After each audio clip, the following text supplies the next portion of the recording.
कमरूनाग दर्शन के बारे में आप क्या बताना चाहोगे? कमरूनाग थोड़ा कि मंडी से आए थे, तो फिर एक बार वो नलसर पे रुके थे नीचे बल में। युद्ध खत्म हुआ था तो वो पांडव जो है बबरीक भान के जो सिर को लेके आए थे, शीश लेके आए थे। हाँ जी, हाँ जी। वो शीश को कहाँ रखा था पहले वो मंडी पे रखा था, फिर मंडी में ज़्यादा शोरगुल की वजह से कमरूनाग वहाँ रुका नहीं। फिर आगे जैसे आया नलसर पे, वहाँ भी उसकी एक झील बड़ी हुई है, तो वहाँ भी फिर सुबह सुबह जब वहाँ पे बल में ज़्यादा गधे होते हैं ना वो, फिर उनकी आवाज़ सुन के वो फिर बोर हो गया, फिर वहाँ भी उसने रहना पसंद नहीं किया। तो उसके बाद फिर आगे चल उनको चाहिए थी बिल्कुल शांत जगह, एकांत जगह चाहिए थी जहाँ पे कोई आवाज़ ना हो, भेड़ बकरियों के सिवाय, गद्दी वालों के सिवाय नहीं कोई आवाज़ ना हो। तो फिर वहाँ से फिर चला वो, फिर आते आते फिर वो नीचे अपने डंगेरा गढ़ में पहुँचा। फिर वहाँ भी उसका एक मंदिर बन गया जो सारे देवताओं का निवास स्थान वहीं पे है।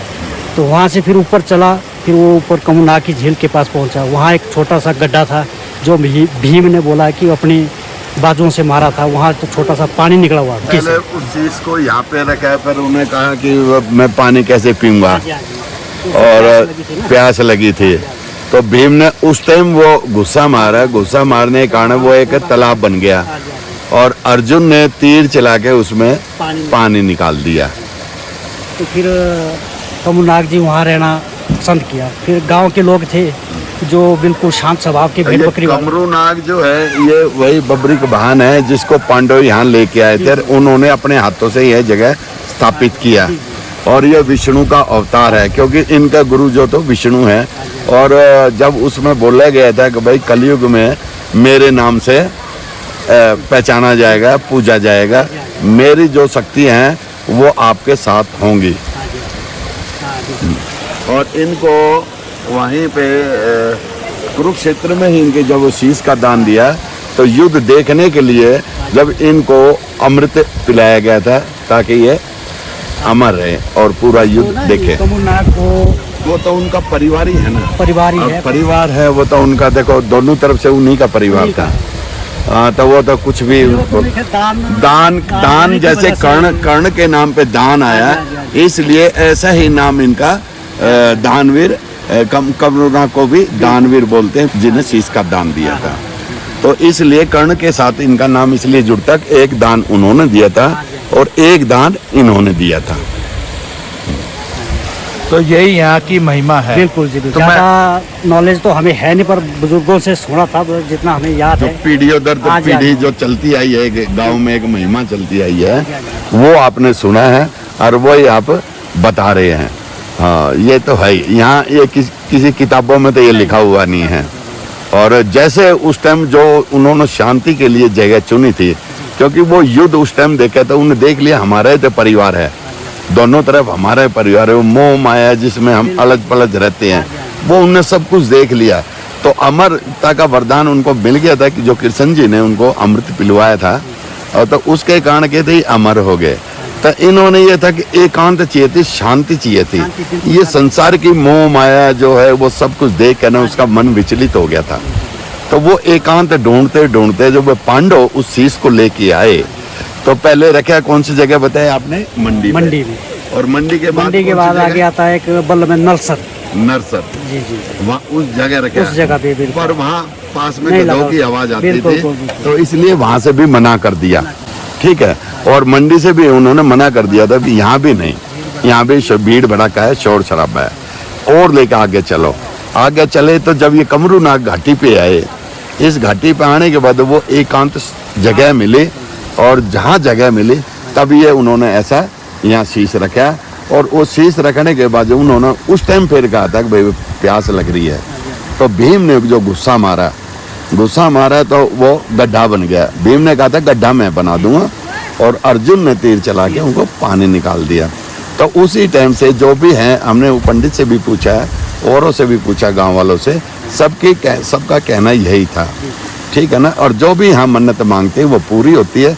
उस झील में कोई कागज का नोट चढ़ा देता है, या कोई सोना चांदी तांबा जिसकी मन्नत पूरी होती है वो चढ़ा देता है। पर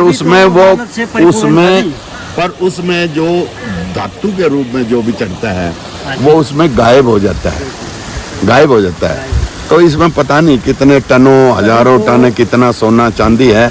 इसकी झील में अभी ये नहीं पता को नहीं कोई पता नहीं इसकी इसका इसकी ना इस झील की कोई गहराई नाप सका, ना कोई जान सका कि एक इसमें क्या क्या पड़ी धातु है। क्या बल्कि इसके पानी लेने से लोगों के कष्ट दूर होते हैं, इसको पानी पीने से नहीं। इसमें कई धातुओं का, हाँ जी जी जी, इसमें कई धातुओं का मिश्रण, चरम रोग दूर होते हैं और जो मन्नत मांगता है वो पूरी होते हैं और दूर दूर से यहाँ पे आते हैं। अभी वो कमरूनाग पे चले कि मेरे पास जो भी धन दौलत सोना चांदी है नहीं, मेरे को इन चीजों की जरूरत नहीं है, मेरे को धूप की जरूरत है। जो भी पड़े चढ़ाव चढ़ेगा इसको मेरे पानी के झील के अंदर डाल दो, जो भी है वो चढ़ाओ, मेरे को नहीं चाहिए, इसकी नीचे जरूरत है। ठीक है ना।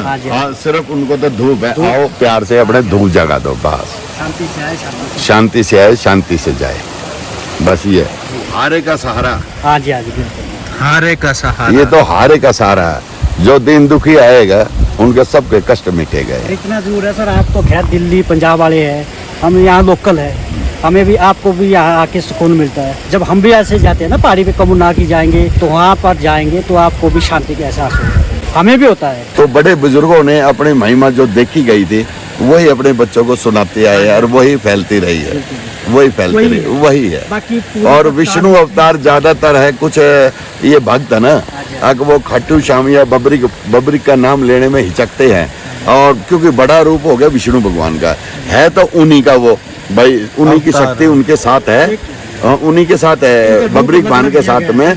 तो इसलिए कोई तो इसको कह देते हैं विष्णु जी हैं और कोई कह देता है बबरिक भान है, ठीक है ना, बबरिक भान है। तो उसमें थोड़ा अपने मन को है ना हल्का सा शर्मिंदा कर लेते हैं, बबरिक भान बोलते थे पर विष्णु बोल देते हैं, उनको गर्व महसूस होता है कि विष्णु भगवान है।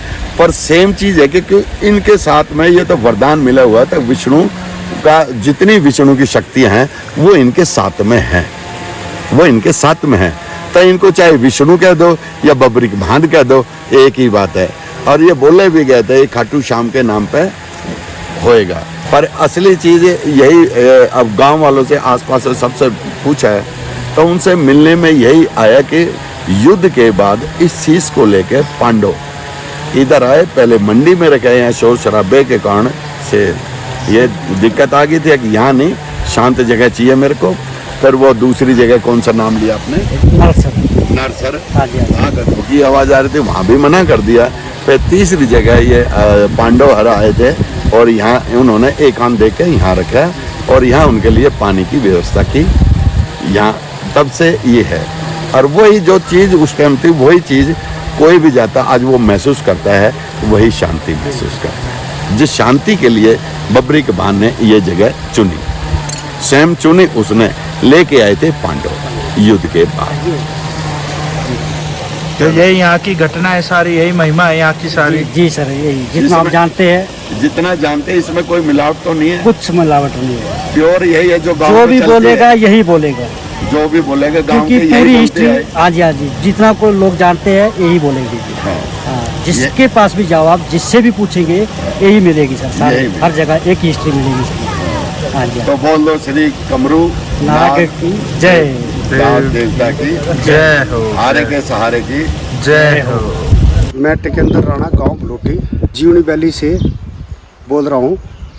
मैं हिमाचल प्रदेश के देव कमरूनाग घाटी से संबंध रखता हूं। श्री वीरेंद्र सोलंकी जी आज से तकरीबन 3 साल पहले कुदरती तौर पर मुझसे मिलने आए और इनकी एक बहुत गहरी इच्छा थी कि मैं श्री देव कमरूनाग जी के दर्शन करूं और जो उनका जो मूल स्थान है वहां पर जाकर के परिवार के सहित उनके दर्शन करूं। लेकिन इनका आना बरसात में हुआ और बरसात में वहाँ पे किसी भी प्रकार की कोई गाड़ियाँ वगैरह या कोई भी वाहन वगैरह या कोई फैसिलिटीज़ नहीं होती है, तो मैंने इनको यहाँ मेन रोड पे ही रोक दिया, क्योंकि फैमिली के साथ आए हुए थे, दुर्गम क्षेत्र था, इसमें आने जाने में बहुत ज़्यादा कठिनाई होती है, तो चलना बहुत टफ है और बड़ी दिक्कतों के साथ जब वहाँ पे जाना आना असंभव सा हो जाता है तो हमने इनको मना कर दी। लेकिन इनकी एक बड़ी हार्दिक इच्छा थी कि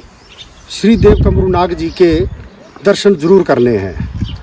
हम अपने इस आराध्य देवता को देव कमरूनाग जी के नाम से भी जानते हैं, ये हमारे कुल देवता भी हैं और हमारे आराध्य देवता भी हैं। इनका एक अपना बहुत गहरा एक इतिहास है।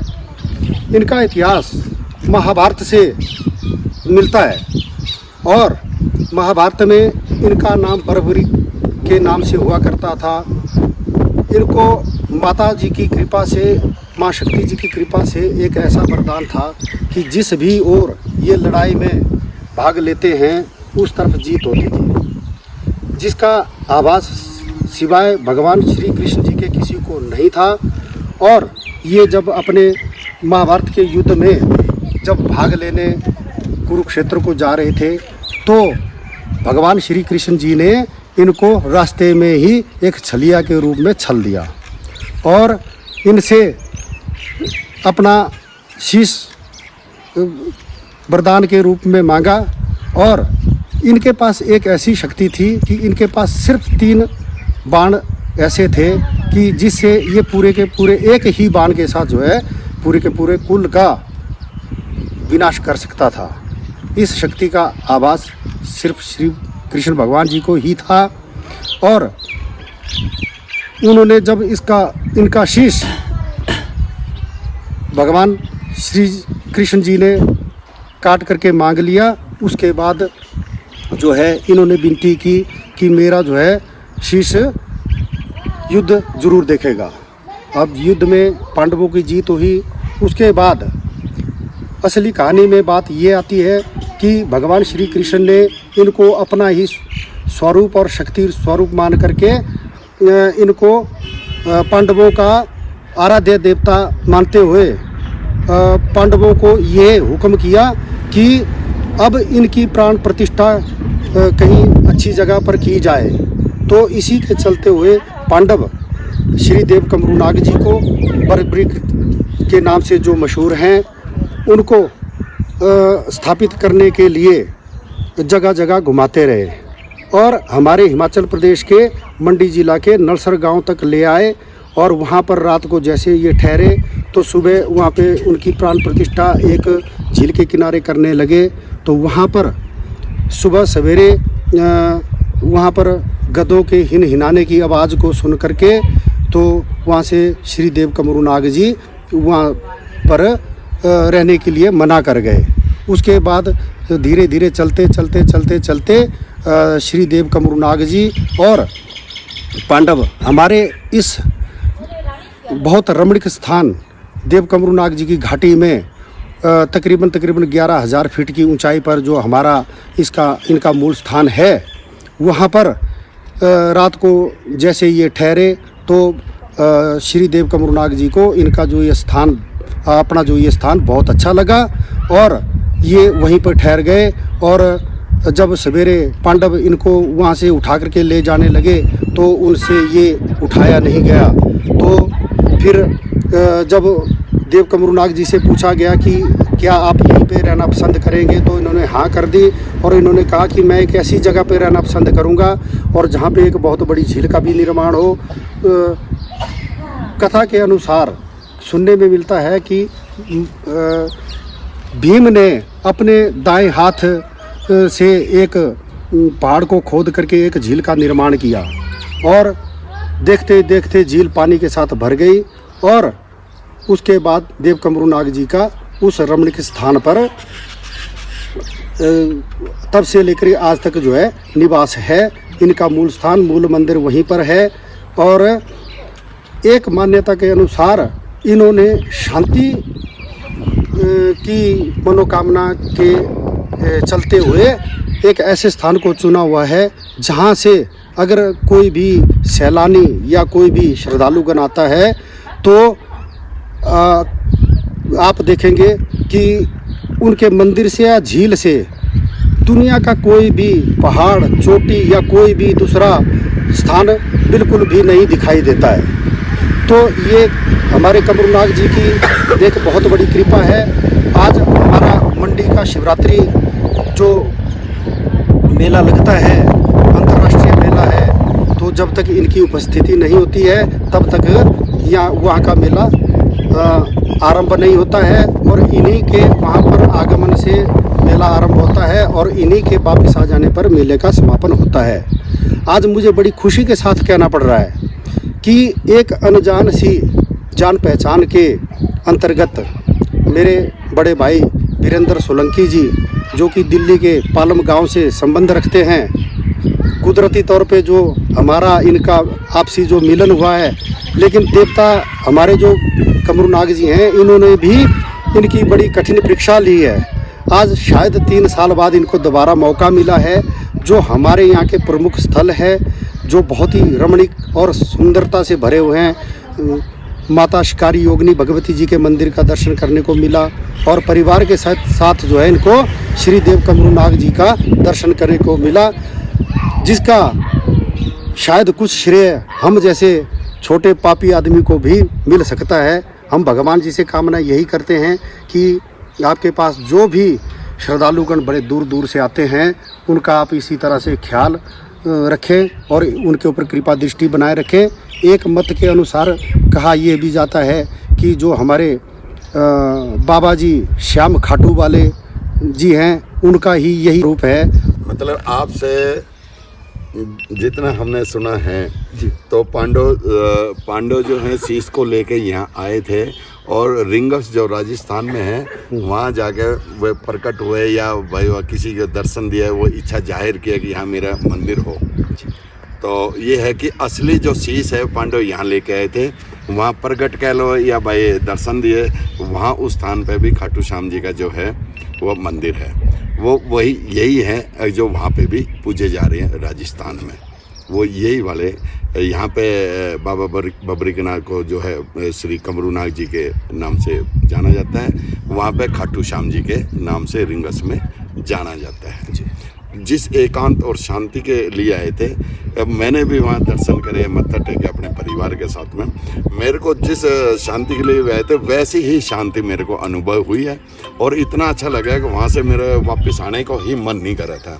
जैसे आप बता रहे थे कि वहाँ से कोई पहाड़ी इधर उधर कुछ नहीं दिखाई दे रहा है, सेम मैंने ये चीज़ वहाँ फील करी है, और इतना अच्छा लगा कि मनोकामना तो मैंने तो खैर मांगा नहीं कुछ, पर यह था कि जो दर्शनों की इच्छा थी वो मेरी मनोकामना पूरी होगी वहाँ पे। और ऐसा मन लगा कि इतनी शांति मिली है कि जिसको शब्द में बयान नहीं कर सकता। हारे का सहारा बड़ा देव श्री कमरू नाग जी हमारा।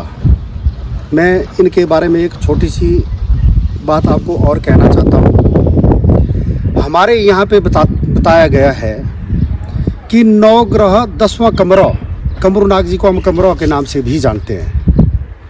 यानी जब कोई इंसान बिल्कुल थका हारा, जब किसी भी तरह से उसको कुदरती तौर पे या दूसरे तौर पे उसको कोई भी सहायता नहीं मिलती है, तो आदमी, हम सब लोग उनकी शरण में जाते हैं और हम उनको 9 ग्रह से ऊपर मानते हैं। आज भी लोग अपनी मन्नत मांगने के लिए इनके पास जाते हैं। हमने यहाँ तक देखा है कि कईयों को इन्होंने संतान रूप में पुत्र दिए हैं, और लोग जो है कई अपनी अपनी परेशानियाँ लेकर के आते हैं, नौकरी को लेकर के आते हैं, कईयों को फौज में भर्ती होना होता है, कईयों को दूसरी नौकरी, कईयों को अपने व्यापार से संबंधित, तो अपनी अपनी श्रद्धा लेकर के सभी आदमी जिस जिस रूप में आते हैं, ये उनकी श्रद्धा को उस तरीके से संपूर्ण कर देते हैं। इसलिए हमारे लिए हमारे जिला रियासत मंडी का सबसे बड़े देवता के नाम से उनको पूजा जाता है और लोगों की मनोकामना को संपूर्ण करते हैं। बड़ा बड़ा धन्यवाद। समय बताऊं तो समय बज रहे इस टाइम 5, अब 1.5 किलोमीटर चलना है, 4 बच्चे साथ में, आप हिसाब लगा सकते हो इतनी तकलीफ है, टाइम लगने वाला है चढ़ने में ऊपर। पूरी कोशिश करेंगे समय से ऊपर चले जाए, जल्दी से आ जाए। बाकी बहुत सुंदर जगह है, एक बार सभी आके जरूर देखना। और भाई सबसे रिक्वेस्ट है कि कमेंट जरूर करना, पूरे ध्यान हथेली पे रख के यहाँ तक आए हैं। लाइक कमेंट और ज्यादा से ज्यादा शेयर करना, ताकि जागरूकता बढ़े कि डमरू नाग जी का टेम्पल कहाँ पे है, कैसा रास्ता है, क्या सुविधाएं है, कहाँ से ट्रैकिंग है, कहाँ तक गाड़ी आती है, कैसे रास्ते है, कैसे जाती है। और एक बात और बता दूं कि यहाँ पे जब भी आप आओ, गर्मी हो या सर्दी, अपने साथ जैकेट ओढ़ने का, जूते, पानी की बोतल खास तौर पे, और जिसको सांस की बीमारी हो तो ऑक्सीजन सिलेंडर अपना साथ लेके आए। इसमें कोई भी कंजूसी ना करे। डमरू नाग टेम्पल के रास्ते पे आओगे तो अपने साथ खाने पीने का कम से कम 1 दिन का मटेरियल साथ लेके आए। क्योंकि यहाँ पे रास्ते में कुछ भी नहीं है, यहाँ पे कुछ भी नहीं है, इवन पानी पीने के लिए झरना और नाली भी नहीं है। तो सारी चीज की सुविधा खुद ही करके आना तो ही बेहतर यात्रा होगी। और फर्स्ट एड किट जरूर लाना। गाड़ी से आ रहे हो तो गाड़ी में हवा भरने का पंप जरूर होना चाहिए, टायर पंचर लगाने की किट होनी चाहिए, और जो टो बेल्ट होती है वो होनी चाहिए, जंप स्टार्टर है वो होना चाहिए। तो भाई ये सारी चीजें ध्यान रखते हुए फिर इस रास्ते पे आना, बाबा का नाम लेके। जय कमरू नाग। बहुत ही मुश्किल और कठिन रास्ता है, आप देख ही सकते हो, और मैंने दिखाया है। हालांकि वीडियो बनाने में भी डर लग रहा था कि कैसे बनाए, गड्ढे इतने ज्यादा थे। आपको कैमरे में समझ में आ रहा होगा, नहीं आ रहा होगा, बाकी अपनी तरफ से मैंने पूरी कोशिश करी है दिखाने की आपको। एक तो डबल काम हो गया, गाड़ी भी चलानी, वीडियो भी बनानी, समझ सकते हो कितना मुश्किल काम था ये। बाकी ये जो चीजें बताई है मैंने, इनका खास ध्यान रख के आना आप। अब मैं आपको यहाँ का ग्राउंड के पार का व्यू दिखाऊं तो बिल्कुल हरे पेड़ है और बिल्कुल घना जंगल है यहाँ। ये सारा ही सारा जंगल है, जितना आपको दूर दूर तक दिख रहा है। जिस रास्ते से हम आए हैं ये सारा ही जंगल है। ये देखो कितना अद्भुत और सुंदर लग रहा है। ये सारा घना जंगल है, सारा का सारा घना जंगल है। बहुत सुंदर, बहुत सुंदर, क्या बात है, देखिए क्या बात है, बहुत सुंदर। तो भाई यहाँ से चढ़ाई शुरू कर दी है, देख सकते हो कितना बढ़िया मौसम है। दोनों गाड़ी यहाँ खड़ी है, लॉक कर दिया। अब आगे की तरफ चलते हैं। सारा रास्ता तो ये आपको दिखाऊंगा नहीं, क्योंकि बैटरी ख़त्म हो जाएगी अगर दिखाऊंगा तो। ये पगडंडी बन रखी है, कितना सुंदर दृश्य देखो। वहाँ गाड़ी खड़ी है, यहाँ से हम आ गए। यहाँ देखो बहुत लाजवाब चारों तरफ